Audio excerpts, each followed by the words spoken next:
باللہ من الشیطان الرجیم بسم اللہ الرحمن الرحیم الحمد للہ رب العالمین والصلاة والسلام علی اشرف الانبیاء والمرسلین وخاتم النبیین سیدنا و مولانا ابی القاسم محمد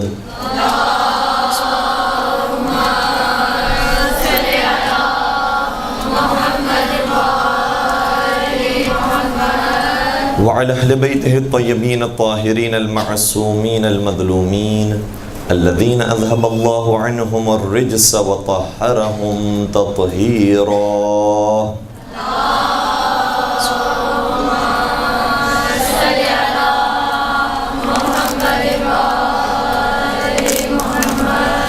ولعنة الله على أعدائهم أجمعين.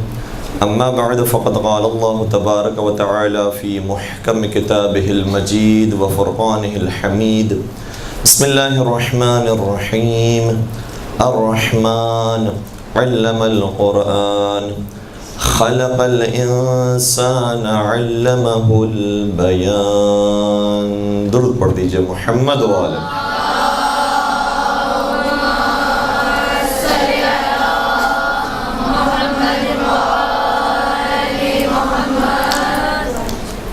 اس سروے کا جس کا ہم نے تھوڑا سا ذکر کیا تھا اس کا آغاز ابھی سے کر رہے ہیں، چونکہ ہمارے پاس وقت بہت کم ہے اور انشاءاللہ باتیں جلدی آپ کی خدمت بیان کرنے کی کوشش کریں گے. اس کا پہلا سوال یہ ہے کہ آپ کی نگاہ میں جو 5 بہترین خطبہ ہیں ان کے نام لکھیے. جو 5 بہترین ترتیب سے جو آپ کے ذہن میں ہیں کہ فرسٹ پر یہ میری نظر میں سب سے بہترین خطیب، اور خطیب کے اندر آپ کی نگاہ میں جو جو کوالٹیز ہونی چاہیے، یعنی علم بھی ہو اس کے پاس، تقوی بھی ہو، خطابت بھی اچھی ہو، اخلاق بھی اچھا ہو، اس اعتبار سے آپ first, second, third, fourth, fifth اس طریقے سے نام لکھیے گا. اچھا، یہ کاغذ آپ الگ رکھیے گا تاکہ بعد میں اس کو جمع کروانے میں آسانی ہو سکے. اس کے بعد جو ہمارا دوسرا عریضہ ہے اور دوسری جو گزارش ہے وہ یہ ہے کہ خطابت کے اندر ہم نے شاید پہلے بھی گفتگو کے اندر یہ عرض کیا تھا کہ اس کے کوئی خاص مشکل فارمولاز نہیں ہیں کہ جو ان مشکل فارمولاز کو سمجھے گا، اسے یاد کرے گا، اپلائی کرے گا، تب جا کر وہ خطیب بنے گا. بلکہ خود قرآن کریم میں جس آیت کو ابھی میں نے آپ کی خدمت ثناء کلام میں پیش کیا، ارشاد یہ ہوتا ہے الرحمن علم القرآن خلق الانسان علمہ البیان. یعنی رحمان پروردگار اپنی صفت کو بیان کر رہا ہے. رحمان وہ ہے جس نے قرآن کی تعلیم دی، نبی اکرم کو تعلیم دی. اس کے بعد کیا بیان ہو رہا ہے؟ خلق الانسان، انسان کو پیدا کیا، وعلمہ البیان، اور اسے بیان کی تعلیم دے دی. یعنی بیان ہم میں سے ہر ایک کے پاس موجود ہے، ہم میں سے ہر ایک اپنے ما فی الضمیر کو بیان کر سکتا ہے. تو یہ بیان کی صفت ایسی نہیں ہے کہ جس کو ہم کہیں کہ خاص مشکل باتیں اگر یہ انسان نے ہضم کر لیا اور اس کو صحیح طریقے سے اپلائی کیا تب جا کر وہ خطیب بنے گا. ہم میں سے ہر ایک خطیب ہے، ہم میں سے ہر ایک بولنے والا ہے، ہر ایک کے پاس زبان لسان موجود ہے، اور پروردگار نے ہر ایک کو یہ توفیق دی ہے کہ وہ اپنے ما فی الضمیر کو جو وہ سمجھا ہے، جو اس نے محسوس کیا ہے، وہ زبان سے ادا کر سکتا ہے. پھر یہ الگ بات ہے کہ، اور یہ بھی خدا کے یعنی قدرت کے نمونوں میں سے ایک نمونہ یہ ہے کہ پروردگار نے ہر انسان کو الگ آواز دی ہے. دیکھیں یہاں پر اگر کوئی بچہ موجود ہو اور اسے پتہ نہ ہو کہ اس مجمع کے اندر اس کی والدہ موجود ہے یا نہیں ہے، اچانک سے اس کی والدہ کی آواز بلند ہو، ابھی کسی نے نام نہیں لیا ہے کہ تمہاری ماں یہاں پر موجود ہے، کسی نے بتایا نہیں ہے کہ تم جس کو ڈھونڈ رہے ہو وہ یہاں پر ہے، صرف اس نے اپنی ماں کی آواز سنی ہے، سمجھ گیا میری ماں کی آواز ہے، میری ماں یہاں موجود. آواز اتنی مختلف ہے ہر انسان کی کہ بچہ تک بھی ہو تو سمجھ جاتا ہے کہ کس کی آواز ہے. تو خدا نے ہر ایک کو الگ آواز دی ہے، الگ انداز دیا ہے، الگ لہجہ دیا ہے، الگ اس کے اندر خدا دادی صلاحیتیں دی ہیں. اس لیے بسا اوقات جب یہ لوگ کہتے ہیں کہ آپ فلاں خطیب کی تقریر کو کاپی کیجئے تو وہ نامناسب انداز ہے، نامناسب رویہ ہے. اور ویسے یہ خود آپ نے تجربے سے محسوس بھی کیا ہوگا، باقاعدہ علامہ عقل غروی صاحب نے اپنی تقریر کے اندر بیان فرمایا تھا کہ جب ہم نے خطابت کا آغاز کیا تھا تو ہمیں ہمارے اساتذہ یہ کہتے تھے کہ فلاں خطیب کی تقریر سنو، لفظ ب لفظ لکھو اور اسی کو آ کر بیان کرو، اور ہم سال تک یہ کام کرتے رہے. لیکن پھر ہمیں بعد میں احساس ہوا یہ جو ہمارے اساتذہ نے، صحیح انہوں نے شفقت کے طور پر تربیت دینے کی خاطر کام کیا ہوگا، لیکن جب انہوں نے کام کر دیا ہے تو اس سے ہمیں پھر بعد میں احساس ہوا گویا ہمارے استاد ہمیں یہ کہہ رہے ہوتے تھے کہ تم اپنی شخصیت کو مار دو، اس کی شخصیت کو اپنی شخصیت کے اندر اتارو اور پھر اسے اپنی زبان سے بیان کرو. یعنی گویا ہمیں اپنے آپ کو قتل کرنے کا حکم دیا جا رہا تھا کہ اپنے آپ کو مار ڈالو، تمہاری جو صلاحیتیں ساری تمہاری صلاحیتیں بیکار ہیں، تم کچھ بھی نہیں ہو، اپنے آپ کو قتل کرو، اس کی پوری کاپی کرو اور پھر اسے آ کر ممبر پہ بیان کرو. اور صحیح اپنے آپ کو مار دینا یہ ایک مرحلہ ہے، دوسرا مرحلہ یہ ہے کہ اس کو کاپی کرنا. اب اگر کسی کے اندر وہ صلاحیت ہی نہیں ہے، وہ بیان ہی نہیں ہے، وہ انداز ہی نہیں ہے، وہ آواز ہی نہیں ہے، تو کیسے کاپی کرے گا؟ تو پروردگار نے الحمدللہ ہر ایک کو بہترین آواز، اس کے حساب سے بہترین انداز، بہترین لہجہ دیا ہے. اور کوئی اگر کسی کی نقل کرنے کی اس طرح سے کوشش کرتا ہے کہ میں ویسا ہی بن کر اگر پیش کروں گا تو لوگ بہت پسند کریں گے اور بہت اچھے طریقے سے میری بات منتقل ہو سکے گی، تو اس کی شاید غلط فہمی ہوگی. اب میں چند نام آپ کی خدمت بیان کر رہا ہوں، ان ناموں کو بھی اگر آپ لکھیں تو اچھا رہے گا. اور اس کے بعد آپ نے جو 5 نام لکھے ہیں وہ اپنی جگہ پر، اب جو میں یہ نام دے رہا ہوں اس کو تھوڑا سا الگ نیچے کی طرف لکھیے گا. اور بہت زیادہ نام ہیں اس لیے اچھی خاصی جگہ آپ کے پاس ہو. ان کے بارے میں بھی آپ جو رائے آپ دینا چاہیں اس میں تھوڑی سی نقل کیجئے گا. بالخصوص آخر میں اگر آپ ان کے بارے میں، ان کی خطابت کے بارے میں کچھ نمبرز دیں، 100 میں سے آپ کتنا سمجھتے ہیں کہ کس لیول پر ہیں، 100 میں سے 100 ہیں، 100 میں سے 95 ہے، 90 ہیں، آپ اس اعتبار سے انہیں نمبر دیجئے گا تاکہ ہم بعد میں اس کی کیلکولیشن کریں تو اندازہ ہو کہ مجمع کس طرح سے سمجھتا ہے کہ کسی خطیب کو کہ یہ بہترین خطیب ہے. اب جو میں نام آپ کی خدمت بیان کر رہا ہوں ہو سکتا ہے کہ بعض کو بہت اچھے لگیں گے اور بعض کو شاید ویسے اچھے نہ لگیں، لیکن بہرحال ہم چونکہ خطابت سیکھ رہے ہیں، ہو سکتا ہے کہ کسی کو کسی کا علم اتنا زیادہ اچھا متاثر نہ کرتا ہو سکتا ہے کسی کو کسی کا اخلاق متاثر نہ کرتا ہو، کسی کا نظریہ متاثر نہ کرتا ہو، کوئی کسی کے نظریے کے خلاف ہو، لیکن ہم خطابت کو سیکھنے اور سمجھانے کے لیے کہ یہ افراد ممبر پر آ رہے ہیں، لوگ ان کو سن رہے ہیں، ہزار سے زیادہ کا ان کا مجمع ہوتا ہے، تو آپ ان کے بارے میں کیا خیال رکھتے ہیں اور آپ تھوڑا سا نام لکھیے گا تو محسوس کریں گے. پھر ہم ایک اور نتیجہ پیش کرنے کی کوشش کریں گے. پرانے چند خطبہ کے نام ابھی ہم آپ کی خدمت بیان کر رہے ہیں، جیسے علامہ عرفان حیدر عابدی صاحب، علامہ رشید ترابی صاحب، علامہ نصیر الاجتہادی صاحب. ایک لفظ لکھ لیجئے، بعد میں اگر اس کو کمپلیٹ کرنا چاہیں تو بعد میں کمپلیٹ کر لیجئے گا تاکہ ہماری بات بہت زیادہ معطل نہ ہو. علامہ عرفان حیدر عابدی صاحب، علامہ رشید ترابی صاحب، نصیر الاجتہادی صاحب، نقن صاحب، علامہ علی نقی نقن صاحب، علامہ ذیشان حیدر جوادی صاحب، علامہ کلب صادق صاحب، مرزا اطہر صاحب، علامہ طالب جوہری صاحب، پروردگار ان کو طول عمر عطا فرمائے. تو یہ ٹاپ موسٹ سینئر خطبہ کے اندر آپ کو محسوس ہوگا کہ یہ افراد شامل ہیں اور انہوں نے واقعی خدمت انجام دی ہے ممبر کی اور ذکر امام حسین علیہ السلام کی. اس کے بعد جو موجودہ خطبہ ہیں اور ان میں سے جو بہترین خطبہ عام طور پر شمار کیے جاتے ہیں ان کے نام اب میں آپ کی خدمت بیان کر رہا ہوں، جیسے علامہ شہنشاہ حسین نقوی صاحب، علامہ علی رضا رضوی صاحب، علامہ محمد کمیل مہدوی صاحب، علامہ حسن ظفر نقوی صاحب، علامہ ضمیر اختر نقوی صاحب، علامہ عقیل الغروی صاحب، علامہ صادق حسن صاحب، علامہ جان الشاہ کاظمی صاحب، مولانا ذکی باقری صاحب. بہت جلدی ہو گیا؟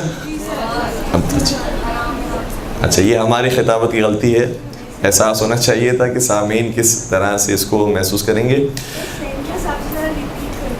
بس شہنشاہ صاحب کا نام آگے کافی ہے، باقیوں کے نام کی ضرورت نہیں. میں نے جو نام لیے وہ یہ ہے علامہ شہنشاہ حسین نقوی صاحب، علی رضا رضوی صاحب، کمیل مہدوی صاحب، حسن ظفر نقوی صاحب، ضمیر اختر نقوی صاحب، نصرت بخاری صاحب. یہ اچھی بات ہے کہ مائک ہمارے پاس لگا ہوا ہے، آپ کے پاس نہیں لگا ہوا، ورنہ آپ کے کہہ گو کی آوازیں بھی آ رہی ہوتی ہے. عقیل الغروی صاحب، صادق حسن صاحب، جان علی شاہ کاظمی صاحب، ذکی باقری صاحب، اور ایک پنجاب کے عالم دین جو معروف ہیں اور حیات بھی ہیں، پروردگار نے بھی طول عمر عطا فرمائے، علامہ سید تقی شاہ تقوی صاحب۔ یہ وہ علماء کرام ہیں جنہوں نے قم کے ممبر سے خدمات انجام دی ہے، جنہوں نے کراچی کے ممبر سے خدمات انجام دی ہے۔ دیکھیں اپنا وطن بھی بھول گئے کہ کراچی کے ممبر پر عام طور پر انہیں آپ سماعت فرماتے رہی ہیں اور ایک بڑی تعداد ان کو سننے کے لیے جاتی ہے۔ یہ وہ افراد ہیں جنہوں نے زیادہ تر کراچی میں خدمت انجام دی ہے اور بڑی جو شہرت ہے انہیں کراچی کے ممبر سے حاصل ہوئی ہے، اور یہ بھی الحمدللہ ہمارے پاس بڑا سرمایہ ہے کہ ہمارے پاس وہ ممبر موجود ہے جو دنیا میں کسی اور کے پاس نہیں۔ یعنی شاید علم حاصل کرنے کے لیے لوگ شہر قم جائیں گے، علم حاصل کرنے کے لیے شہر نجف جائیں گے، لیکن اگر خطابت کے جوہر دکھانے اور سیکھنے ہیں تو وہ انہیں کراچی آنا پڑے گا۔ یہ الحمدللہ ہمیں اعجاز اور ہمیں افتخار حاصل ہے۔ اس کے بعد جو دیگر اور ذاکرین کے نام سے مشہور ہیں، اب ان کے نام آپ کی خدمت بیان کر رہے ہیں۔ مثلا شوکت رضا شوکت صاحب، علامہ ناصر عباس ملتانی صاحب، علامہ غضنفر عباس تونسوی صاحب، علامہ علی ناصر تلہارہ صاحب۔ شاید ان میں سے بعض افراد کے نام آپ کے لیے ناشنا ہوں چونکہ آپ کا تعلق کراچی سے ہے، لیکن بہرحال آپ انٹرنیٹ پر انہیں سرچ کریں گے تو بے شمار ان کی ویڈیوز آپ کے سامنے آ جائیں گی۔ اسی طریقے سے علامہ آصف رضا علوی صاحب، علامہ حافظ تصدق حسین صاحب اور کئی سارے دیگر بزرگان۔ اب اس فہرست کے بعد آپ اگلی فہرست جو بنائیں گے اس میں آپ یوں لکھنا اگر چاہیں تو لکھیں کہ یہ بھی موجودہ خطبہ میں سے ہیں۔ موجودہ خطبہ اور اصلاحی اور تبلیغی گفتگو زیادہ تر ان کی تقاریر میں ہوتی ہے۔ البتہ ہم نے جو پہلے بھی نام بیان کیے تھے اس کے اندر بھی ظاہر سی بات ہے ذکی باقری صاحب کی تقریر ہے، جان شاہ کاظمی صاحب کی تقریر ہے، صادق حسن صاحب کی تقریر ہے، ان کی تقاریر کے اندر بھی اسی طرح کی بات ہوتی ہے، لیکن وہ بہت بڑے معیار پر، اور ایک مرتبہ یعنی یہ کہنا چاہیے کہ 40-50 سال ہو گئے انہیں ممبر کی خدمت انجام دیتے دیتے۔ یہ دوسرے افراد، ان میں مولانا آغا علی مرتضیٰ زیدی صاحب، علامہ سید جواد نقوی صاحب، مولانا محمد رضا داودانی صاحب،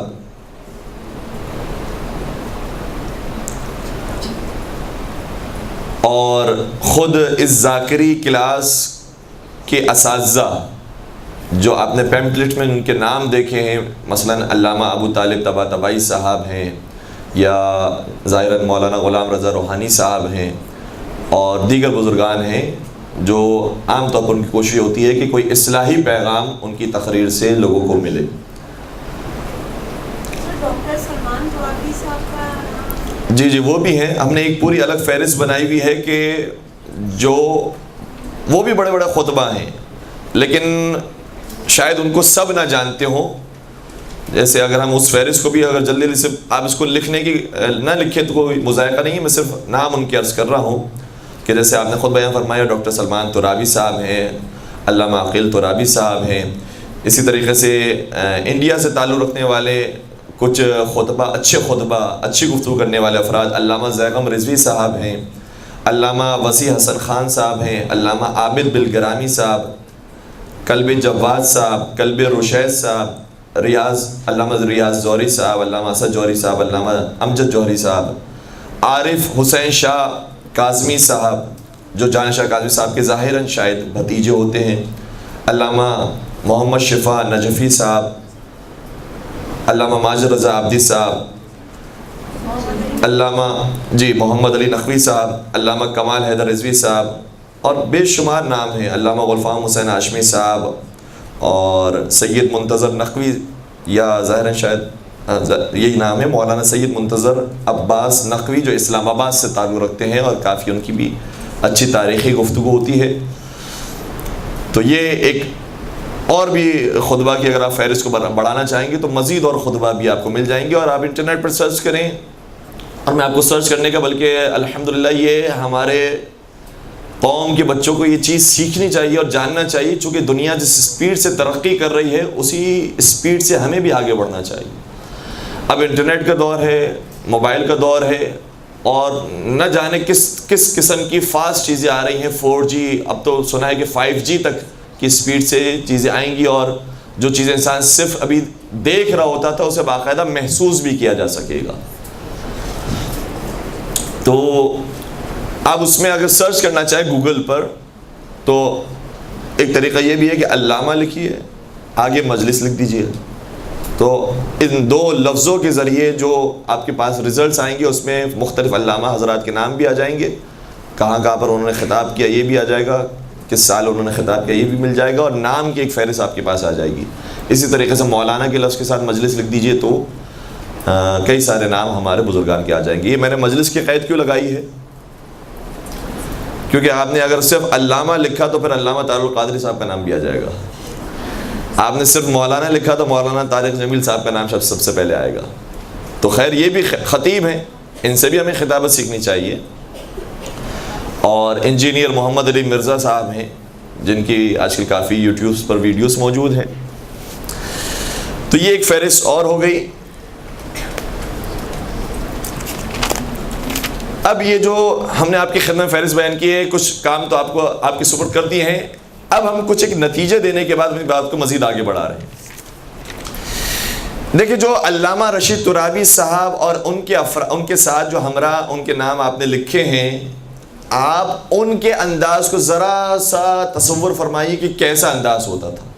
پی ٹی وی کے مجلس کو ذہن میں لائیے، شام غریبہ، علامہ رشید ترابی صاحب، ان کا مجمع، ان کی مجلس، اور اب اس مجلس کو سوچتے ہوئے آپ آج کے خطیب کو سوچئے کہ مثال کے طور پر آپ کے یہیں انچولی میں نصرت بخاری صاحب نے تقریر کی، علامہ رشید ترابی صاحب کی اردو اور ان کی ادبیات کا کیا معیار تھا، ان کے انداز میں کتنا کھچاؤ پایا جاتا تھا، اور کتنے تسلسل کے ساتھ ان کے قافیہ ردیف کے ساتھ گفتگو ہو رہی ہوتی تھی۔ کیا ان کی اس زمانے میں جب وہ گفتگو فرما رہے ہوتے تھے تو کتنے انگریزی کے الفاظ ہوتے تھے یا بالکل نہیں ہوتے تھے؟ اور دوسری بات یہ ہے کہ ان کا لباس کیا تھا جو آج کے خطیب کا اور آج کے عالم کا لباس ہے؟ مجمع کس طرح کی مجلس سنتا تھا اور کس طرح کی چیزوں پر انہیں داد و تحسین دے رہا ہوتا تھا اور ان کی بات کو سمجھ رہا ہوتا تھا، اور آج اگر اسی بات کو بیان کیا جائے تو کیا مجمع کی بوریت کا سبب تو نہیں بنے گا؟ یہ ساری چیزیں، یہ سارے نکات آپ خود ان سارے خطبہ کے ناموں کے اندر محسوس کر سکتے ہیں۔ اور بلکہ میں بہت بڑی مثال آپ کی خدمت میں بیان کروں کہ علامہ رشید ترابی صاحب کے تقاریر کے اندر جو کھچاؤ پایا جاتا تھا، جو لفظ کھینچ کر بیان کرتے تھے، ایک تسلسل کے ساتھ بیان کرتے تھے، اس کھچاؤ کو علامہ طالب گوہری صاحب نے آ کے توڑ دیا۔ ان کی تقریر میں آپ محسوس کریں گے بہت جلدی جملے نکل رہے ہوتے ہیں، علامہ طالب گوہری صاحب بہت تیزی سے کہتے ہیں۔ تو اگر وہ کاپی کر رہے ہوتے علامہ رشید ترابی صاحب کو تو شاید اتنے کامیاب نہیں ہو پاتے۔ انہیں پروردگار نے خدا دادی صلاحیتیں الگ دی ہیں۔ اسی طریقے سے وہ زمانے کو سمجھ رہے تھے کہ زمانہ تیز ہو رہا ہے، آگے بڑھ رہا ہے، اب وہ انداز اب کے دور میں شاید اتنا کامیاب نہیں ہوگا، اس لیے انہوں نے اپنے انداز میں تبدیلی پیدا کی۔ پھر اسی طریقے سے علامہ طالب گوہری صاحب کو اگر ہم لے کر آتے ہیں تو علامہ طالب گوہری صاحب کے جو میٹر ہے عام طور پر ان کا کانٹینٹ فضائل پر مشتمل ہوتا ہے، فضائل اہل بیت کو بیان کرتے ہیں، فضائل مولانا متقیان کو بیان کرتے ہیں، اور وہ ممبر کا تقاضا تھا جو وہ کام کر رہے تھے۔ لیکن انہی کے دور کے اندر علامہ جان شاہ کاظمی صاحب بھی موجود تھے، علامہ صادق حسن صاحب بھی موجود تھے۔ آپ ان کی تقاریر کو دیکھیں تو شاید کبھی کبھار تو یوں محسوس ہونے لگتا ہے کہ بالکل اگینسٹ ان کی تقریر ہو رہی ہے، یعنی اور بعض افراد نے تو یہ غلط فہمی میں کلپس بھی بنا دیے دونوں کے افراد کی جوڑ کر کہ دیکھیں یہ کہہ رہے ہیں، یہ کہہ رہے ہیں، حالانکہ ان بزرگان سے معلوم کیا گیا تو انہوں نے بالکل انکار کیا اس بات کا کہ ہمارا قطعاً یہ مقصد نہیں تھا، ہمارا مقصد یہ ہے کہ جو غلط باتیں ممبر سے بیان کی جا رہی ہیں ان باتوں کو روکا جائے۔ تو صادقان صاحب نے مکمل اصلاحی گفتگو نماز روزے کے بارے میں، شریعت کے بارے میں، حلال حرام کے بارے میں، جبکہ اسی زمانے کے وہ خطیب ہیں جس زمانے کے طالب گوہری صاحب ہیں۔ مولانا جان شاہ کاظمی صاحب نے دعا، وظائف، اجتماعیات پر گفتگو، روحانیت پر گفتگو انہوں نے کی ہے، جبکہ وہ اسی زمانے کے خطیب ہے جس زمانے کے طالب علم صاحب خطیب ہیں. تو اس سے کیا بات سمجھ میں آتی ہے؟ اس سے یہ نئے نتیجے ہمارے سامنے آتے ہیں کہ ضروری نہیں ہے کہ ہم کسی کو کاپی کرنے والے ہوں. ضروری نہیں ہے کہ ہم یہ محسوس کریں کہ اگر اس ممبر سے اس انداز سے گفتگو کی گئی ہے تو ہمیں بھی اس ممبر پر آ کر بالکل یہی انداز اپنانا چاہیے. آپ کا اپنا انداز ہے، آپ کی اپنی فکر ہے. آپ محسوس کر رہے ہیں کہ آپ معاشرے کو اس بات کی ضرورت نہیں ہے، بلکہ اس سے اور نئی چیلنجز کا سامنا کرنا پڑ رہا ہے، نئی باتیں اور ان کو بیان کرنی ہے. تو آپ نے انداز تبدیل کیا، مختلف انداز کی باتیں آپ لے کر آئے، اور کبھی کبھار بالکل 180 ڈگری کا بھی فرق ہوتا ہے کہ ایک مکمل طور پر تولی اور تبرہ کے حوالے سے گفتگو کر رہے ہیں اور دوسرے مکمل طور پر عمل بالمعروف نہی عن المنکر سے متعلق گفتگو کر رہے ہیں، نماز روزہ سے متعلق گفتگو کر رہے ہیں. تو یہ جو ہم نے اتنے سارے نام لیے اس میں ایک اہم وجہ یہی تھی کہ ہم کسی سے یوں متاثر نہ ہو جائیں کہ بس جیسے یہ ہو گئے ان سے بڑا اور کوئی خطیب نہیں ہے، اگر ہمیں بڑا خطیب بننا ہے تو ان کی کاپی کرنا پڑے گی. آپ اپنے زمانے کے خود بڑے خطیب ہیں، آپ اپنے زمانے کے خود وہ خطیب بنیں گے کہ بہت سارے دیگر افراد آپ کو کاپی شاید کر رہے ہوں، آپ سے متاثر ہو رہے ہیں. یقیناً طالب علم صاحب سے کئی افراد متاثر ہیں اور کئی افراد نے ان کی کاپی کی ہے. طالب علم صاحب ہیں، علامہ صادق احمد صاحب ہیں، دیگر افراد ہیں، ان کی خدمات ہیں، لوگوں نے کاپی کی، ان کے میٹر کو پیش کیا ہے.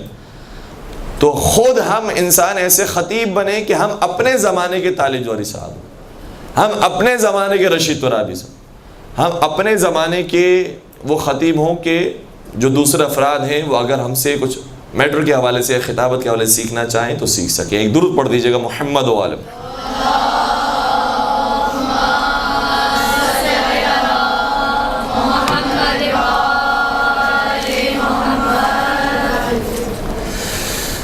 یہ بات ہم نے بیان کر دی اور مکمل کر دی کہ اب یہ مختلف خطبہ ہیں، مختلف انداز کے لوگ ہیں، آپ کو جو صلاحیت دی ہے آپ اسی صلاحیت کو دیکھتے ہوئے بات کو بیان کریں. اب دوسری بات ہم عرض کرنے جا رہے ہیں، اور یہ اس کا تعلق اب ظاہراً ان سارے خطبہ کے ناموں سے نہیں ہے، انشاءاللہ آپ سروے اپنا پیش کر دیجیے گا. وہ دوسری بات یہ ہے کہ ہمیں اب میٹر کیا بیان کرنا چاہیے، کانٹینٹ کیا پیش کرنا چاہیے، لوگوں کو کس چیز کی طرف آگاہی دلانی چاہیے. ظاہراً ہمارے ذہن کے اندر اس کے اندر 3 نکات کی طرف توجہ ہونی چاہیے. پہلا نقطہ یہ ہے کہ جو بھی آپ کا کانٹینٹ ہو وہ لوگوں کے لیے دلچسپ ہو. پہلی بات دلچسپ ہو. یہ کیوں ہم نے بات بیان کی؟ اس لیے بیان کی ہے، خود ہمارے بزرگان نے، ہمارے اساتذہ نے بھی یہی بات کہی ہے کہ دیکھیں آپ کی تقریر کے اندر جو لوگ شرکت کر رہے ہیں وہ کوئی فارغ افراد نہیں ہیں، وہ صبح سے لے کر شام تک محنت مزدوری کر کے آئے ہیں، وہ اپنے گھر کے کام کاج کر کے آئے ہیں. اگر ہاؤس وائف ہیں انہوں نے بچوں کی باتیں سنی ہیں، ویسے ہی وہ تھکے ہوئے ہیں. آپ نے مثال کے طور پر 9 بجے کی مجلس سے 8 بجے کی مجلس سے، مغربین سے پہلے کی مجلس سے، اس مجلس کے اندر آپ نے بڑی علمی اصطلاحات کو استعمال کیا، بہت مشکل باتیں پیش کرنا شروع کر دی، تو وہ جو ویسے ہی تھکے ہوئے آئے ہیں وہ آپ کی بات کو سن نہیں سکیں گے. لہذا دلچسپ کا مطلب اب یہ نہیں کہ انسان دلچسپی پیدا کرنے کے لیے کوئی غیر مناسب، غیر شائستہ حرکتیں کرنا شروع ہو جائیں. دلچسپ کا مطلب یہ ہے کہ بات آپ کو دین ہی کی کرنی ہے، قرآن و حدیث سے کرنی ہے، واقعات ہی سے کرنی ہے، لیکن وہ دلچسپ ہو. دلچسپ کیوں ہوتی ہے؟ عام طور پر انسان کی دلچسپی کس چیز کے اندر ہوتی ہے؟ جو عجیب ہو. یہ لفظ یاد رکھیے گا، جو چیز عجیب و غریب ہو اس کے اندر دلچسپی ہوتی ہے. عام طور پر لوگ کرامات اور معجزات سے متاثر کیوں ہوتے ہیں؟ کیونکہ ان کے لیے بڑی عجیب بات ہوتی ہے. مولا متقیان سے فضائل سے کیوں متاثر ہوتے ہیں؟ کیونکہ ان کے لیے بڑی عجیب بات ہوتی ہے. تو بہرحال یہ سارے فضائل کو بیان کرنا ہے، اور اسی طریقے سے ان کے جو اصحاب کے واقعات ہیں، کس مظلومیت کے ساتھ انہوں نے زندگی گزاری، اور مثال کے طور پر انہوں نے کیسی قربانیاں دی، جیسے حضرت میثم تمار کی مثال ہے. اب اصحاب مولائے کائنات کے اندر ایک پوری کتاب لکھی گئی ہے، فارسی زبان میں کتاب موجود ہے، ناظم علی اصغر علی ناظم صاحب کی، ظاہراً یہ نام ہے ان کا، ان کی پوری کتاب ہے. اس میں کتنے اصحاب کا ذکر کیا ہے؟ 1000 سے زیادہ اصحاب کا ذکر کیا. لیکن عام طور پر جب ممبر پر ذکر ہوتا ہے تو کس کا ذکر ہوتا ہے؟ حضرت میثم تمار کا. کیوں؟ کیونکہ ان کی قربانی بڑی عجیب ہے، یہ انسان کو متاثر کرنے والی ہے. توجہ سے انسان سنتا ہے کہ علی کے نام پر، علی کے دین کے اوپر کیسے انہوں نے قربانی پیش کی. اسی طریقے سے حضرت حبیب ابن مظاہر ہیں، یا دیگر افراد ہیں، حضرت مالک اشتر ہیں، حضرت کمیل ابن زیاد نخعی، یہ سارے بزرگان ہیں. تو عام طور پر جو پبلک آتی ہے وہ تصور یہ کرتی ہے کہ ہمارے پاس یہ جو بات بیان کریں گے وہ ایسی ہوگی جو ہمارے لیے انٹرسٹنگ ہوگی، دلچسپ ہوگی، غور سے توجہ سے سن سکیں گے. پہلی بات یہ. دوسری بات یہ ہے کہ بات اگر دلچسپ ہو تو اس کو بیان کرنے کا انداز بھی دلچسپ ہونا چاہیے. انداز کس طریقے سے اچھا ہو سکتا ہے؟ ظاہر سی بات ہے کہ جب حضرت میثم تمار کی آپ قربانی کا ذکر کریں گے تو باقاعدہ بیان کیا جائے گا کہ ان کے ہاتھوں کو قلم کیا گیا، ان کے پیروں کو قلم کیا گیا، ان کی زبان کو کاٹ دیا گیا. سارے اشاروں کے ذریعے آپ کی باڈی لینگویج ساتھ دے رہی ہوگی اس میٹر کی جو بیان کیا جا رہا ہے. تیسری بات یہ کہ وہ جو میٹر ہے وہ اوتھینٹک بھی ہو. اگر کسی قصے کہانی سے سن لیا ہے یا انٹرنیٹ پر پڑھ لیا، SMS میں آ گیا، وہ بیان کر دیا، اور پھر آپ سے سوال کیا گیا کہ کون سی کتاب میں موجود ہے، تو نہ کتاب کافی میں ہے، نہ ملا یعظ الفقی کے اندر ہے، نہ بیان الانوار کے اندر ہے، نہ وسائل الشیعہ کے اندر ہے. یہ ہمارے پاس SMS آیا تھا تو ہم نے سنا دیا. تو کہیں گے اگر SMS آپ کے پاس آیا، آپ نے سنا ہے، ہمارے پاس بہت سے SMS آتے ہیں، کل سے ہم بھی سنا سکتے ہیں. تو صرف دلچسپ بات نہ ہو، اتھینٹک بات ہو، مستند بات ہو، وہ آ کر بیان کی جائے.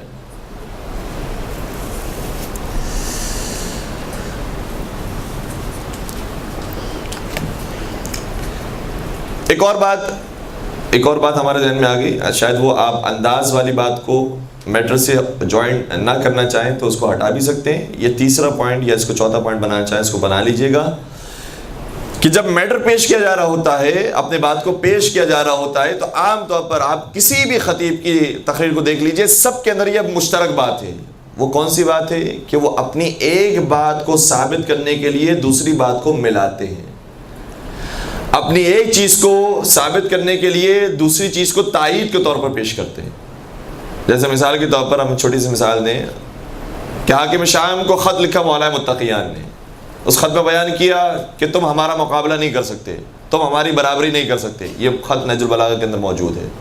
من النبی ومنکم المکذب، ہمارے درمیان نبی آئے تھے، تمہارے درمیان نبی کو جھٹلانے والے آئے تھے. منا اسد اللہ ومنکم اسد الاحلاف، ہمارے درمیان شیر خدا موجود تھے اور تمہارے درمیان جھوٹی قسمیں کھانے والے شیر موجود تھے. پھر آگے فرمائے منا سیدہ شباب اہل الجنہ ومنکم سبیۃ النار، ہمارے درمیان جوانان جنت کے سردار ہیں، جنت کے سردار ہمارے درمیان ہیں، اور تمہارے درمیان منکم سبیۃ النار، جو جہنم میں جلائے جانے والے بچے ہیں وہ پیدا ہوتے ہیں. پھر آگے فرمایا منا خیر نساء العالمین، ہمارے درمیان خاتون جنت موجود ہیں. ومنکم حمالۃ الحطب، اور تمہارے خاندان میں وہ ہے جس کے بارے میں حمالۃ الحطب کی آیت آئی. فی کثیر مما لنا وعلیکم، ہمارے پاس کئی ساری فضیلتیں ہیں جو تمہارے خلاف جا رہی ہیں. یہ جو بات بیان کی آپ نے اس نقطے کو پیش کیا. پھر اب ظاہر سی بات ہے کہ انسان کا جتنا مطالعہ ہوتا ہے اور جتنا ذہن انسان کا تیزی سے کام کرتا ہے، جتنا انسان شارپ ہوتا ہے، اسی طریقے سے ان ساری باتوں کو جوائنٹ کیا جا سکتا ہے. اب ہم نے ایک چھوٹی سی مثال دی، آپ کے اذہان کے اندر یقیناً سے بہت بہتر مثالیں موجود ہوں گی کہ جس طریقے سے مولا علی نے حاکم شام کو اپنے فضائل اس طریقے سے بیان کیے کہ تم ہماری برابری نہیں کر سکتے، یہی انداز علی کے علی بیٹے حضرت ابو الفضل العباس نے خانہ کعبہ کی چھت پر کھڑے رہ کر جو خطبہ بیان کیا ہے اس میں اختیار کیا. پورے خطبے کو بیان کیا، اس میں سے ایک جملہ یہ ہے کہ یہ جتنے حاجی یہاں پر موجود ہیں کہ جو یزید کی طرف سے آئے ہوئے ہیں، اپنے احرام کے اندر خنجر چھپائے ہوئے ہیں، یہ یزید کو پیغام پہنچا دیں کہ یزید کبھی بھی حسین کی برابری نہیں کر سکتا. کیوں نہیں کر سکتا؟ اس کے اندر پھر چند جملے بیان فرمائے اس لیے کہ وہ گھرانہ وہ ہے جہاں پر شراب پی جاتی ہے، اور یہ گھرانہ وہ ہے جو حوض کوثر کا مالک ہے. وہ گھرانہ وہ ہے جہاں پر لہویات اور لغویات سنی جاتی ہے، اور یہ گھرانہ وہ ہے جہاں پر قرآن کی آیتیں نازل ہوتی ہیں. وہ گھرانہ وہ ہے جو نجس اور رجس سے بھرپور ہے، اور یہ گھرانہ وہ ہے جس کی شان میں آئی تطہیر اتری ہے. تو اس بات کی تائید میں ایک اور بات بیان کی. اس کے بعد پھر مزید اس بات کو آپ آگے بڑھانا چاہیں اور اپنے زمانے کے ساتھ ملانا چاہیں تو اور بھی خوبصورت بات ہو سکتی ہے، لیکن بہرحال وہ دیکھنا پڑتا ہے کہ کس جگہ پر آپ کی گفتگو ہو رہی ہے، کس طرح کے سامعین ہیں، کس طرح کی وہ چیز برداشت کر سکتے ہیں، ان کی ظرفیت میں کیا ہے. اس کے بعد آگے کی بات بیان ہوتی ہے کہ مثال کے طور پر آپ فرض کیجئے کہ اسرائیل جو ہے وہ ایران کا مقابلہ نہیں کر سکتا. اسرائیل کے اندر یہ چیزیں ہیں اور ایران کے اندر یہ خصوصیات ہیں. یا جو دشمن ہے وہ شیعہ قوم کا مقابلہ نہیں کر سکتی. شیعوں کے اندر جذبہ شہادت پایا جاتا ہے جو کسی اور قوم کے اندر موجود نہیں. تو بعد میں جو کمپیئر کرنے کی مزید اور چیزیں ہیں وہ آپ پیش کر سکتے ہیں, اور پھر جو موجودہ زمانے کی مثال پیش کریں گے تو پھر بات کے اندر واقعاً وزن آئے گا اور لوگ اس بات کو محسوس کریں گے اور لے کر جائیں گے کہ واقعاً ہمارے پاس یہی سارے افتخارات موجود ہیں. ایک درود پڑھ دیجیے گا محمد و آل محمد.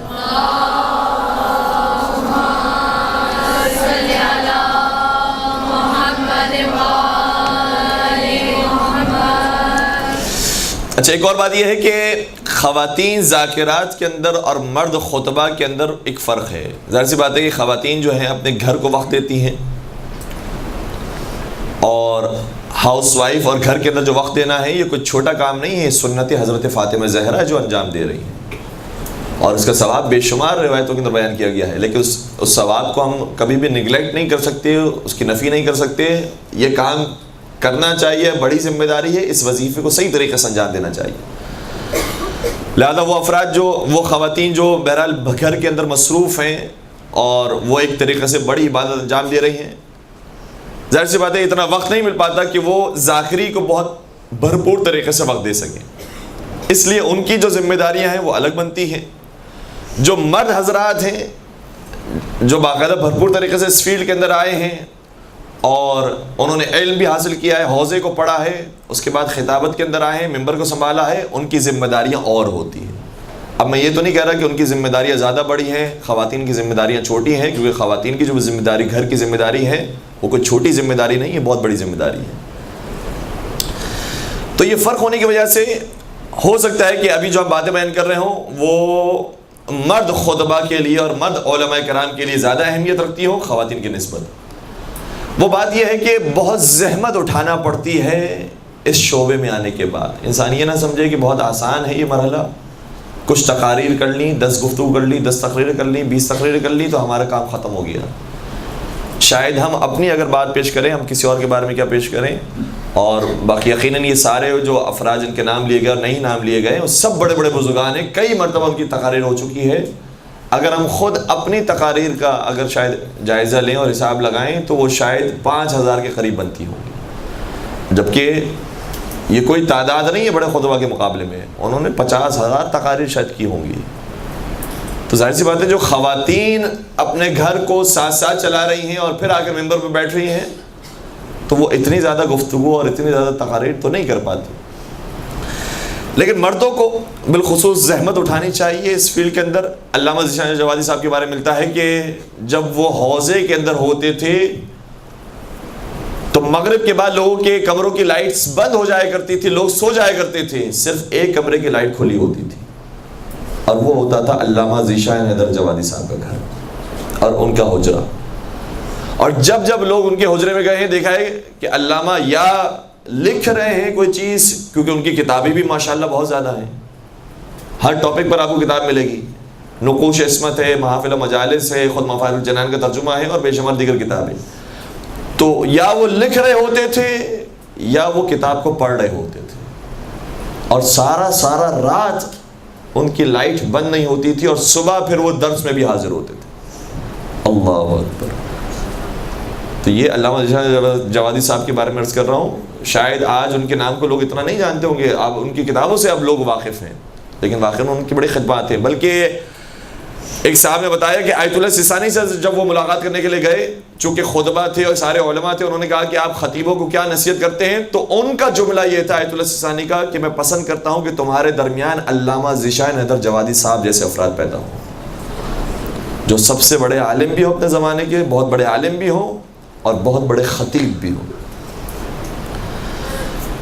تو بہت زحمت اٹھانا پڑتی ہے. اسی طریقے سے طالب علی صاحب کے بارے میں بھی کسی صاحب نے البتہ یہ بھی بیان کیا تھا, انہوں نے آج کل چونکہ وہ نجی محفلوں کو منعقد کرتے ہیں, لوگ جاتے ہیں ملاقات کرتے ہیں, تو کسی نے سوال کیا کہ ماشاءاللہ آپ جوانی کے اندر بہترین تقاریر کیا کرتے تھے, تو آپ کو زمانے میں مطالعہ بہت ہوا کرتا ہوگا. تو انہوں نے اس کے برعکس جواب دیا. انہوں نے کہا کہ جوانی میں میرا اتنا مطالعہ نہیں تھا جتنا آج میں مطالعہ کرتا ہوں. یعنی اب انہوں نے خطابت چھوڑ دی ہے، ممبر چھوڑ دیا ہے، اتنے زیادہ وہ ممبر پر دکھائی نہیں دیتے ہیں، ظاہر سی بات ہے ان کی وہ ضعیفی کی کیفیت ہے جس کی وجہ سے ممبر پر نہیں آ سکتے، لیکن وہ یہ کہتے ہیں کہ میں نے ابھی بھی علم کو نہیں چھوڑا ہے، میں کتابوں کے مطالعے کو نہیں چھوڑ رہا ہوں۔ اور ایک ہمارے دوست ہیں کرنل صاحب ہیں، انہوں نے بیان کیا مختلف جگہوں پر ان کا جانے کا اتفاق ہوتا ہے، انہوں نے کہا کہ پاکستان کے ایک شہر میں، ظاہراً وہ پنجاب کے اندر موجود ہے، شہر ہے یا گاؤں ہے، رپورٹ یہ ہے صرف ویکیپیڈیا کی نہیں، جتنے بھی ادارے ہیں سب کی رپورٹ یہ ہے کہ پاکستان میں سب سے بڑی لائبریری اس گاؤں میں موجود ہے۔ یہ میں نے خطابت نہیں کی ہے یہاں پر، یہ فیکٹس اینڈ فگر جو آپ کی خدمت بیان کر رہا ہوں، سب سے بڑی لائبریری اس ایک گاؤں میں موجود ہے۔ اب گاؤں کا نام ہمارے ذہن سے نکل گیا۔ وہاں پر جب کرنل صاحب کو جانا ہوا، وہ کہتے ہیں کہ میں نے ان سے سوال کیا کہ یہاں پر کوئی آیا بھی ہے؟ اب آپ نے ایسی جگہ پر بنا دی ہے، نہ لاہور میں، نہ کراچی میں، نہ اسلام آباد میں، آپ نے یہاں پر بنا دی۔ خیر انہوں نے اپنی داستان بیان کی کہ ہمارے آواز جات کا یہ طریقہ کار رہتا تھا، وہ کتابوں سے محبت کرتے تھے، لائبریری بنانے کا حکم دیا، اور اس طریقے سے لائبریری بہترین طریقے سے انہوں نے بنائی بھی تھی۔ تو ان سے سوال کیا کہ کوئی آپ کے یہاں پر آتے بھی ہیں لوگ مستفیض ہونے کے لیے؟ تو انہوں نے جواب دیا کہ صرف ایک شیعہ عالم دین یہاں پر آیا تھا کتابوں کا مطالعہ کرنے کے لیے، اس کا نام طالب جوہری تھا۔ آپ ان کی صحت و سلامتی کے لیے اور اپنی صحت و سلامتی کے لیے بھی ایک باوجہ بلند درود پڑھ دیجیے، محمد و عالم۔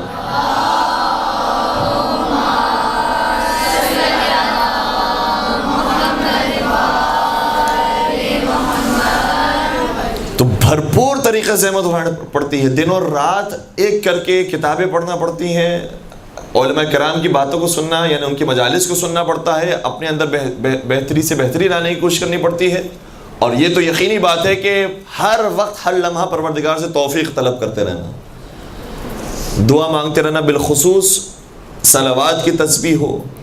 اسی طریقے سے حضرت فاطمہ زہرا سلام اللہ علیہا کے اوپر جو درود و سلام کی تسبیح ہے،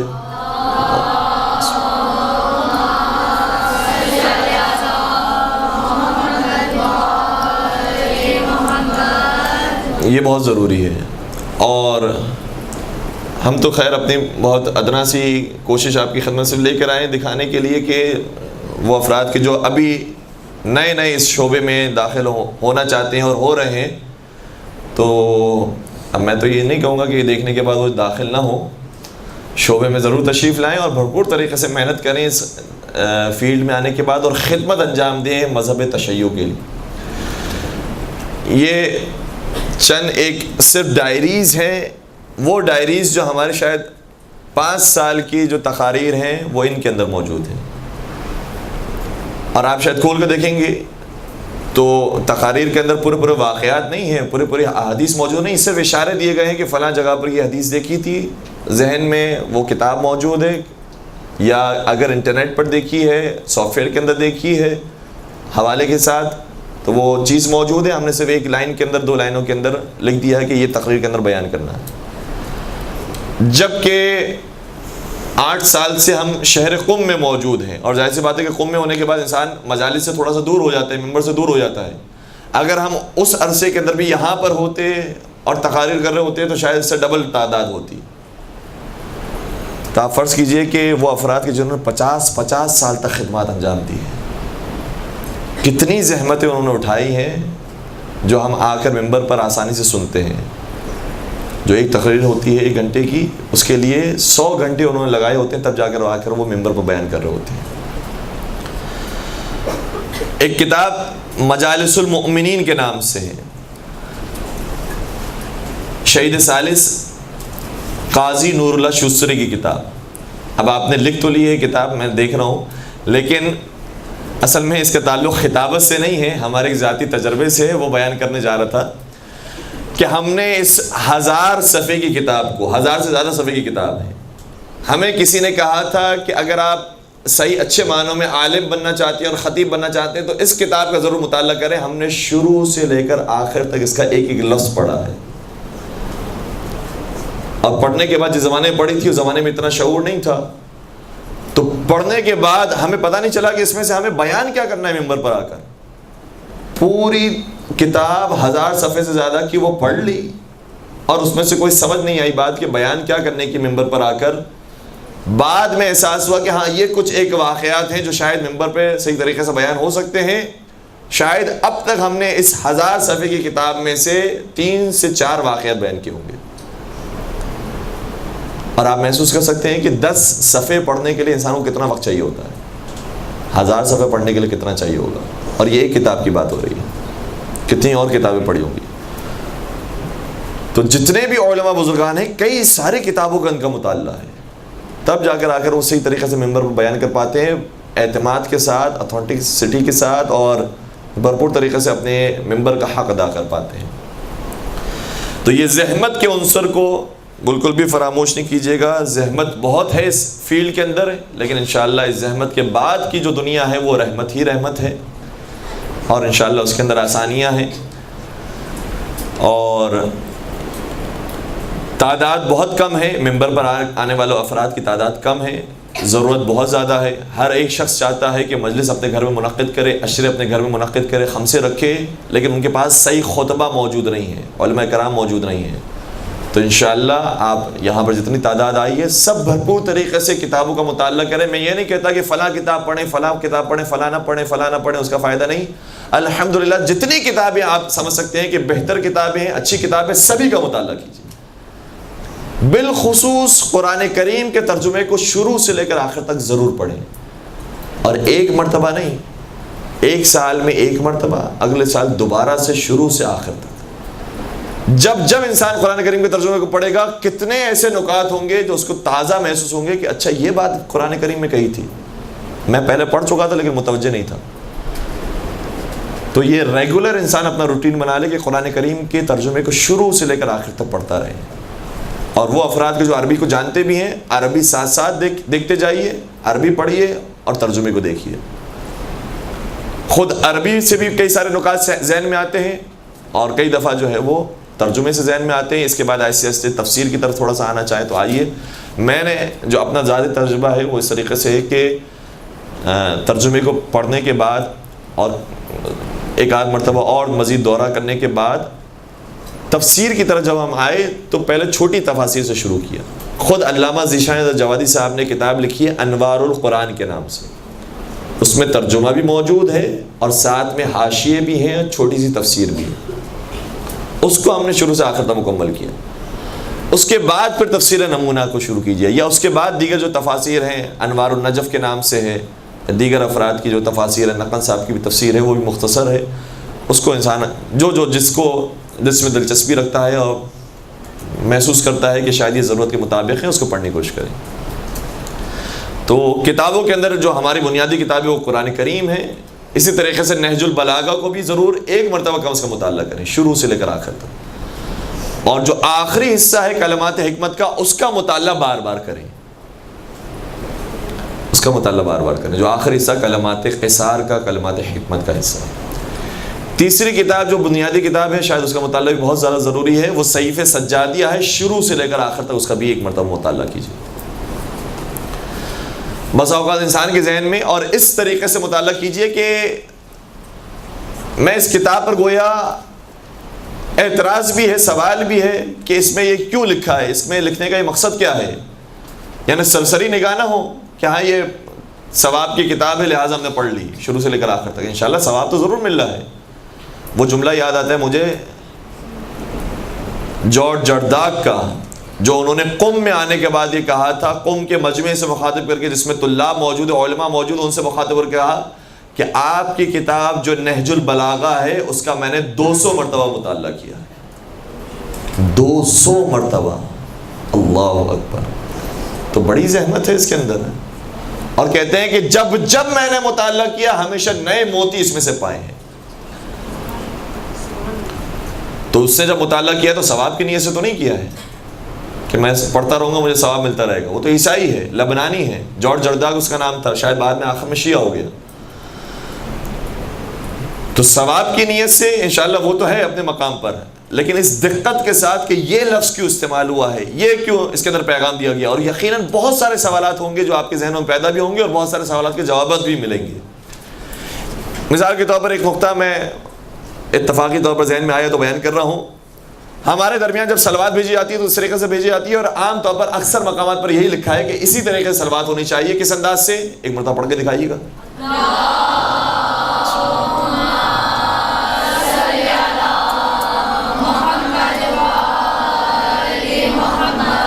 اسی انداز سے ہر جگہ پر دنیا جہاں میں جہاں شیعہ رہتے ہیں سب میں اسی طریقے سے صلوات پڑھی جاتی ہے. ٹھیک ہے, یہی انداز بہترین انداز اسی انداز سے ہونی چاہیے, لیکن آپ مختلف زیارت ناموں کے اندر دیکھیے صلوات پڑھنے کا انداز مختلف ہوتا جائے گا. مختلف دعاؤں کی کتابوں میں دیکھیں صلوات الگ الگ طریقے سے پڑھی جائے گی. حتیٰ بعض لوگوں نے جو یہ نقطہ بیان کیا ہے کہ صلوات اس طریقے سے ہونی چاہیے کہ اللہم صلی علی محمد و آل محمد ملا کر پڑھا جائے.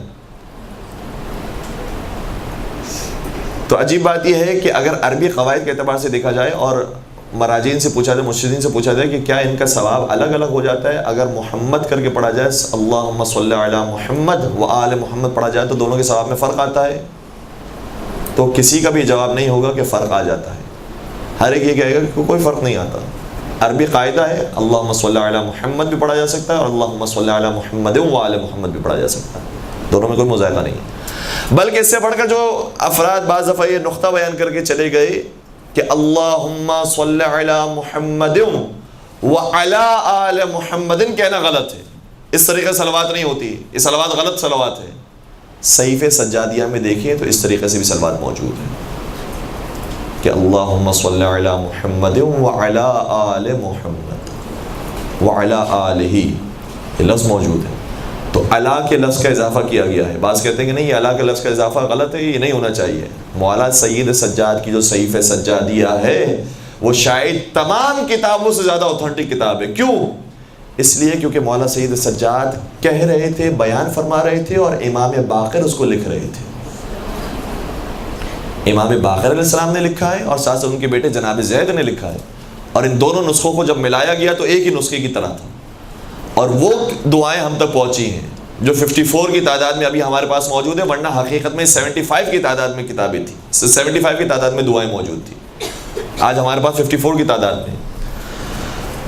تو جب انسان مطالعہ کرتا ہے پتہ چلنے لگتا ہے, اس کا ذہن وسیع ہوتا ہے, کھلتا ہے کہ بہت ساری چیزیں جو بیان ہو رہی ہیں کتابوں میں دیکھا جائے تو اس سے بالکل برخلاف ہے. اس لیے انسان ان نکات کو بیان کرتے ہوئے احتیاط سے کام لے, بہت جلدی نہ کرے.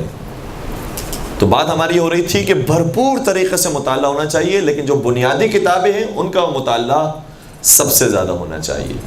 اسی طریقے سے کتاب توضیح المسائل کا بھی کم از کم ایک دورہ ہونا چاہیے, کیونکہ انسان کو اندازہ ہو کہ میں کہیں کوئی شرعی غلطی تو نہیں کر رہا ہوں, کسی چیز کو میں حرام بنا کر پیش کر رہا ہوں, پتہ چلا وہ تو حلال ہے, اس میں کوئی مذائقہ نہیں ہے.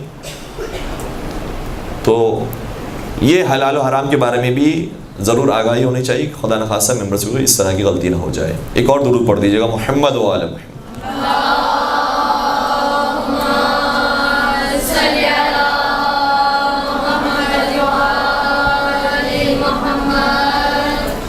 اب جب انسان نے مطالعہ کیا ہے تو اس کے بعد دوسرا مرحلہ یہ ہے کہ صرف مطالعہ کرنا کافی نہیں ہے. جو ہم سے بھی غلطی ہوئی مجالس المومنین پوری کتاب پڑھنے کے بعد اس کا احساس ہوا کہ صرف مطالعہ کرنا کافی نہیں ہے, بلکہ اسے استخراج کر کے اسے نکال کر اس کی صحیح طریقے سے نوٹنگ کرنا ہو. کہ مثال کے طور پر میں نے یہ پوری کتاب پڑھی, اس کے بعد مجھے کہاں پر خمسہ پڑھنا ہے, کہاں پر عشرہ پڑھنا ہے, کہاں پر مجلس پڑھنی ہے. مثال کے طور پر 1 مہینے کے بعد 2 مہینے کے بعد مجھے اندازہ ہے کہ میں جب جاؤں گا تو یقیناً مجالس کے لیے کہا جائے گا, تو پہلے ہی سے مجالس کی نوٹنگ کر لینا. کہ مثال کے طور پر میں نے یہ بات جو پڑھی ہے اس کا تعلق والدین کے احترام کے بارے میں, دوسرا بھی ایک واقعہ پڑھا وہ بھی والدین کے احترام سے ہی ریلیٹڈ ہے, حدیث دیکھی اس سے ریلیٹڈ ہے, ان سب کو ایک جگہ پر جمع کیا تاکہ جب مجلس کا وقت آئے تو آسانی سے میں مجلس ڈیلیور کر سکوں. تو نوٹنگ کرنا یہ بہت زیادہ ضروری ہے, اور نوٹنگ کرنے کے لیے بھی 2 طریقے ہیں. یا تو ہم مینولی اپنے کاپی کے اندر, اپنے نوٹ بک کے اندر اس طریقے سے نوٹنگ کریں, اور یا دوسرا طریقہ یہ ہے کہ ہم کمپیوٹر کو استعمال کریں, کمپیوٹر کے اوپر بھی یا موبائل کے اوپر نوٹنگ کی جائے. اور یہ جو میں آپ کی خدمت بیان کر رہا ہوں, موبائل پر نوٹنگ کی جائے, کمپیوٹر پر نوٹنگ کی جائے, اس کو فرضی نہ سمجھے گا. آج یہ ہو رہا ہے, ہم خود بھی کر رہے ہیں اور کئی سارے دیگر علماء کرام کو بھی جانتے ہیں جو یہی کام کر رہے ہیں. تو موبائل پر بھی سافٹ ویئرس موجود ہیں کہ جس میں آپ نوٹنگ کر سکتے ہیں, اسی طریقے سے ہی کمپیوٹر بھی موجود ہے.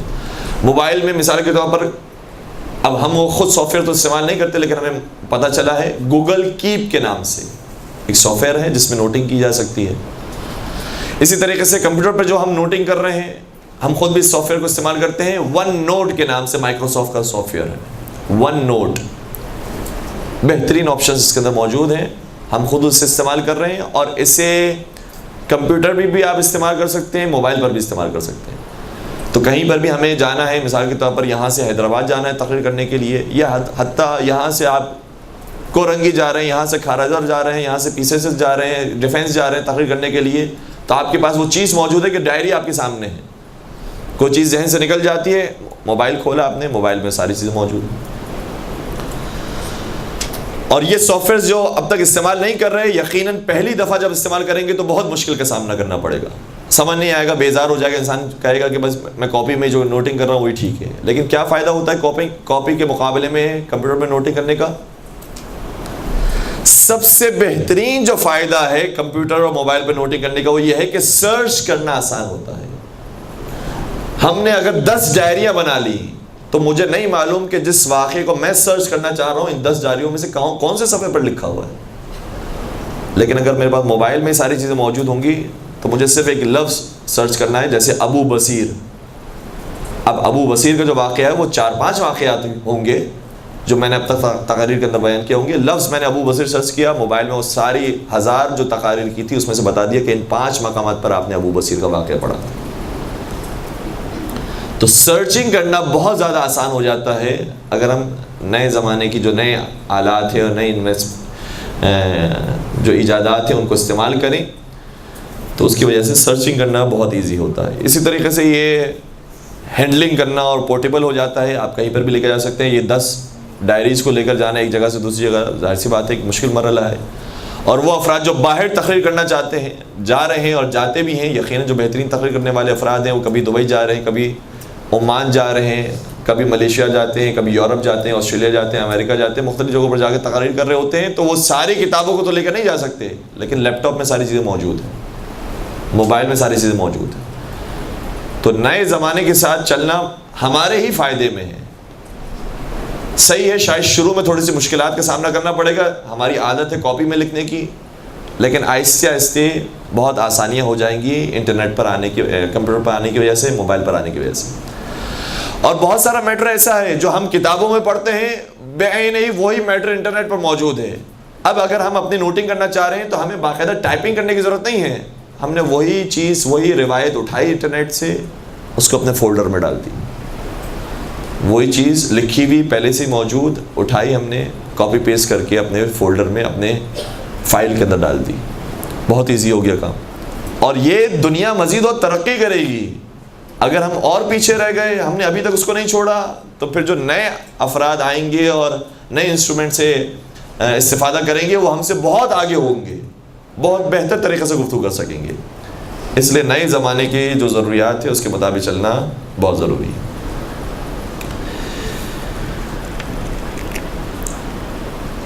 زیادہ وقت اصل میں ہمارے پاس نہیں بچا ہے, اس لیے ہم دیکھ رہے ہیں کہ کون سے نقطے کو ہم اب بیان کرتے ہیں جو مناسب رہے گا. اچھا, ایک چیز اور بھی ہے, وہ یہ ہے کہ الحمدللہ ہم سب کراچی میں موجود ہیں, کراچی کے اندر تقاریر کر رہے ہیں, خدمات انجام دے رہے ہیں. ایک بات تو یہ ہے کہ کراچی کے ممبروں سے جو باتیں بیان کی جاتی ہیں عام طور وہ پوری دنیا میں مشہور ہوتی ہیں, پوری دنیا تک پھیل جاتی ہیں. بالخصوص نشر پاک کے ممبر کو بہت زیادہ فالو کیا جاتا ہے. اس کے علاوہ بھی جو کراچی میں دیگر ممبر ہیں ان سب کی ویڈیوز, ان سب کی کلپس وغیرہ پوری دنیا میں جاتی ہیں, جبکہ باقی جگہوں پر بھی مجالس ہو رہی ہوتی ہیں لیکن ان کی کلپس, ان کی ویڈیوز اتنی زیادہ مشہور نہیں ہوتی اور بات نہیں پھیلتی. اس لیے یہ بڑی اپارچونیٹی ہم سب کو حاصل ہے کہ ہم کراچی کی ممبر پر آ کر جب گفتگو کریں گے تو یقیناً یہ بات پوری دنیا تک جائے گی. لیکن اس کے ساتھ دوسری بات یہ ہے کہ آج کے دور کے اندر سوشل میڈیا کو بھی استعمال کرنا بہت ضروری ہے. البتہ یہ بات زیادہ تر مرد علماء اور مرد خطبہ کے لیے ہے کہ سوشل میڈیا کو بھی اچھے طریقے سے انسان استعمال کرے, اور جس نے استعمال نہیں کیا ہے وہ پھر اسی طریقے سے پیچھے رہ جائے گا, اور آہستہ آہستہ جو نئی جنریشن آئے گی وہ ان ساری چیزوں کے ساتھ ہوگی اور وہ ان ساری چیزوں کو استعمال کرے گی. جو استعمال کرتا جائے گا وہ آگے جائے گا. اب ہم نے اگر بات بیان کی ہے، ایک ممبر سے 100 لوگ سننے والے ہیں، 500 لوگ سننے والے ہیں، لیکن ظاہر سی بات ہے جب اس کی ویڈیو، اس کی کلپ واٹس ایپ پر بنے گی تو واٹس ایپ پر لاکھوں لوگ دیکھ رہے ہیں، لاکھوں لوگوں تک پہنچے گی، ہزاروں لوگوں تک پہنچے گی. اسی طریقے سے فیس بک کا میڈیم ہے یا یوٹیوب کا میڈیم ہے، یہ جو بڑے بڑے میڈیمس ہیں، ٹویٹر کا میڈیم ہے، ان کو اگر استعمال کریں گے تو بات زیادہ افراد تک پہنچ سکے گی، اور یہ بھی زمانے کے ساتھ چلنا ہمارے لیے بہت ضروری ہے. بس اب ایک آخری بات آپ کی بیان کرتے ہیں، ایک درود پڑھ دیجیے محمد و آل محمد.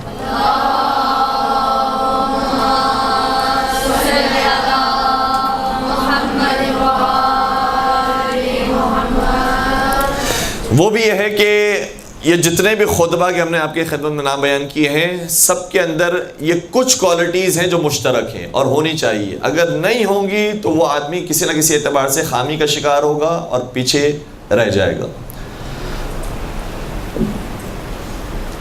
5 قسم کی وہ کوالٹیز ہیں، ہم نے اس کو 5 انواع کے اندر شامل کیا ہے. اس کے بعد آپ اس کی ڈیٹیلز میں جتنی باتیں خود بخود شامل کرنا چاہے شامل کیجئے گا. پہلے ہم فہرست بیان کر رہے ہیں اخلاقی کوالٹیز یا اخلاقی صفات ہونا. اخلاقی کا مطلب ہے جو انسانی صفات ہیں، اس کا کسی مذہب سے تعلق نہیں، کسی دین سے تعلق نہیں ہے. ہر قوم کا شخص اسے پسند کرتا ہے. نرمی سے بات کرنا، اچھے لہجے میں جواب دینا، سلام کرنا، سلام کا جواب صحیح طریقے سے دینا، ہر کوئی پسند کرتا ہے. دوسری چیز جو دینی اور مذہبی کوالٹیز کا مطلب یہاں پر یہ ہے کہ دین پر اس کو کچھ نہ کچھ عبور حاصل ہو، اس کو باؤنڈریز پتہ ہو کہ اعتقادی باؤنڈریز کیا ہیں، فقہی باؤنڈریز کیا ہیں، اس کو باؤنڈریز کا علم ہو، دین کا ایک مجموعی خاکہ اس کے ذہن میں ہو. تیسری بات یہ کہ علمی طور پر بھی یعنی دنیاوی طور پر بھی وہ ایک علمی شخصیت ہو. اس نے مثال کے طور پر دنیا دیکھی ہو، اسے معلوم ہو. مثال کے طور پر اگر آج کے زمانے میں دیکھا جائے تو بیچلرز کیا ہوا ہو، ماسٹرز کیا ہوا ہو، حتیٰ ایم فل کیا ہوا ہو، پی ایچ ڈی کیا ہوا ہو، تو ظاہر سی بات ہے کہ اس کے پھر بولنے کا انداز الگ ہوتا ہے، اس کی گفتگو کا طریقہ اور ہوتا ہے. اور 2 آخر کی خصوصیت، اور یہ بہت اہم ہیں، شاید یہ دونوں خصوصیات پہلے والی جو ہم نے 3 خصوصیات بیان کی اس کے اندر شامل بھی ہو جائے، لیکن ہم نے اس کو الگ سے ذکر کیا ہے. وہ 2 خصوصیت، پہلی خصوصیت خود اعتمادی ہونا، کانفیڈنس ہونا، اور آخری خصوصیت جو یا دوسری خصوصیت جو اس کے ساتھ موجود ہے وہ یہ کہ انسان کا خود مرتب اور منظم ہونا. اب یہ مرتب و منظم ہونا تھوڑا سا مشکل لفظ ہو گیا، میں اس کو آسان بھی کر سکتا تھا، لیکن آسان کرنے کے اندر جو لفظ استعمال ہوگا وہ شاید اتنا مناسب نہ ہو. کہ خود انسان کی ڈریسنگ، انسان کا جو حلیہ ہے وہ اس قسم کا ہو کہ جو شائستہ ہو، پسندیدہ ہو. اب خود اگر انسان صحیح طریقے سے اپنے بالوں کو مرتب کر کے نہیں آئے گا، اپنے چہرے کو مرتب کر کے نہیں آئے گا، اپنے لباس کو صحیح سے مرتب نہیں کیا ہوا، تو شاید اس کا ایک اپنا جو حلقہ ہے وہ تو پسند کرے گا، لیکن عام پوری دنیا کے اندر وہ قابل قبول نہیں ہوگا کہ جس کی ڈریسنگ ٹھیک نہ ہو، جس کا حلیہ مناسب نہ ہو. یہ انسان کے جسمانی اعتبار سے بھی اور لباس کے اعتبار سے بھی دونوں چیزوں کے اندر توجہ ضروری ہے. اب ہم پہلے نقطے کے حوالے سے چند ایک باتیں بیان کر رہے ہیں جو اخلاقی اور انسانی صفات ہیں، اس کا ہونا کتنا زیادہ ضروری ہے. کبھی کبھار کچھ چیزوں کے اندر لوگ بہت زیادہ جذباتی ہو جاتے ہیں، برداشت نہیں کر پاتے. مثال کے طور پر اگر کسی نے صحیح بیٹھنے کی جگہ ہمیں نہیں دی، ہمیں آگے ممبر پر نہیں بٹھایا، یا مثال کے طور پر سیکورٹی کی طرف سے ہم جب جا رہے تھے انہوں نے چیکنگ کر لی، اگر وہاں پر انسان نے اپنے غصے کا اظہار کیا، خود بخود لوگ سمجھ جائیں گے یہ جو کہتے ہیں اس پر عمل نہیں کرتے. اخلاقی صفات ان کے اندر موجود نہیں ہے. یا اگر مرد حضرات ہیں تو خواتین سے بات کرنے کا ان کا انداز کیا ہے، لوگ دیکھ رہے ہوتے ہیں. ہم سے کتنے لوگوں نے کہا ہے کہ جب آپ ٹی وی پر جاتے ہیں تو آپ کی باتیں تو چھوڑ دیں کہ آپ کیا کہہ رہے ہیں، لیکن ہم آپ کو دیکھ رہے ہوتے ہیں کہ آپ اس چینل پر جانے کے بعد جو سامنے نامحرم افراد موجود ہیں ان کے ساتھ آپ کا کس طرح سے انٹریکشن ہے، اس بات کو محسوس کر رہے ہوتے ہیں. آپ جو کہہ رہے ہیں اس کے اوپر خود کتنے پابند ہیں. ایک صاحب کہہ رہے تھے ہم نے پوری تقریر کی، آخر میں ایک صاحب آئے کہنے لگے کہ آپ کی تقریر تو ٹھیک تھی، اچھی لگی ہمیں، لیکن ایک آپ نے جو کام کیا وہ سمجھ میں نہیں آیا، وہ آپ دیکھ لیں وہ ٹھیک ہے ٹھیک نہیں ہے. وہ یہ ہے کہ آپ جب تقریر کر رہے تھے تو درمیان میں جو پانی پی رہے تھے تو الٹے ہاتھ سے پانی پی رہے تھے. اب آپ سب جانتے ہیں کہ الٹے ہاتھ سے پانی پینا کوئی حرام کام نہیں ہے، بلکہ شاید آیت اللہ صلی اللہ علیہ وسلم کے نزدیک مکروہ بھی نہ ہو. تو آپ الٹے ہاتھ سے پانی پی رہے تھے، یہ ایسی غلطی ہے جو آپ جیسے علماء سے نہیں ہونی چاہیے. تو ان کی پوری توجہ تقریر میں یہ تھی کہ مولانا الٹے ہاتھ سے پانی پی رہے ہیں. اب مولانا نے خود ہمیں بتایا، کہا کہ وہ پانی ہی میرے الٹے طرف پڑا ہوا تھا، الٹی سائڈ پڑا ہوا تھا، میں نے آسانی سے پانی اٹھایا، پانی پی لیا. میں خود بھی متوجہ نہیں تھا اس بارے میں. تو انسان کو اتنی چیزوں کے بارے میں بھی احتیاط کرنی پڑتی ہے اور دیکھنا پڑتا ہے کہ جو انسانی اور اخلاقی صفات ہیں، اسی طریقے سے جو مذہب کے اندر متعارف چیزیں ہیں اس کی رعایت کی جائے. اگر الٹی طرف پانی رکھا بھی ہے انہوں نے تو ان کی غلطی ہے یا ان سے غلطی ہو گئی. اب ہمیں جب پانی پینا ہے تو وہ الٹے ہاتھ سے سیدھے ہاتھ میں لے کر صحیح طریقے سے پانی پیا جائے، چاہے اس کے اندر تھوڑی سی دیر لگ جائے. لوگ اس کو برداشت کر جائیں گے، لیکن اس کو دیکھتے رہیں گے کہ آپ نے آداب اسلامی کی رعایت کی ہے یا نہیں کی.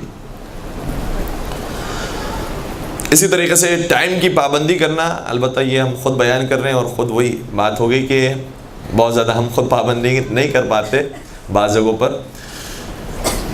تو جو وقت دیا گیا ہے کیا اس وقت پر یہ حاضر ہیں اور اسی طریقے سے وقت پر اپنی تقریر مکمل کر لیتے ہیں، یا 1 گھنٹے کا وقت دیا گیا 1 گھنٹے یہ 10 منٹ تک پڑھتے رہتے ہیں، 1 گھنٹے سوا گھنٹہ پڑھتے ہیں. تو لوگ 1 آدھ مرتبہ تو برداشت کر جائیں گے، لیکن اگر ہر دفعہ یہ ہونا شروع ہو جائے گا تو لوگ نہیں آ پائیں گے. اسی طریقے سے کبھی کبھار ایسا ہوتا ہے، جیسے ہم 1 مرتبہ گئے تھے تقریر کرنے کے لیے، تو انہوں نے جو وقت ہمیں دیا تھا اس وقت پر ہم پہنچ گئے، لیکن تقریباً 1 گھنٹے کے بعد ہماری تقریر کی باری آئی، 1 گھنٹے کے بعد ہماری مجلس پڑھنے کی باری آئی. تو ہمیں کسی صاحب نے یہ کہا کہ دیکھیں آپ اگر اسی وقت پر پڑھ رہے ہوتے جس وقت پر انہوں نے آپ کو کہا تھا تو مجمع آپ کو سنتا، بیٹھتا اور آپ کی باتیں سب سن کر جاتے ہیں. لیکن اب آپ 1 گھنٹے کے بعد بیٹھ رہے ہیں ممبر پر، یعنی 10 بجے کا ٹائم تھا، آپ 10 بجے کے بجائے 11 بجے بیٹھ رہے ہیں. تو وہ جنہیں صبح آفس میں جانا ہے، بچوں کو اسکول چھوڑنے جانا ہے، صبح جلدی اٹھنا ہے، وہ آپ کی تقریر میں نہیں بیٹھ سکیں گے. تو بہرحال ہم اس جگہ پر تو مجبور تھے تقریر کرنے پر، ہم نے 11 بجے تقریر کی. لیکن اس بات کی بھی انسان اگر رعایت کرے گا کہ جو میں نے ٹائم دیا ہے یا مجھے جو ٹائم دیا گیا ہے اس کی میں نے پابندی کی ہے، تو بہت سارے افراد اپنے شیڈیول میں سے یہ وقت نکال کر آتے ہیں ہماری تقریر سننے کے لیے.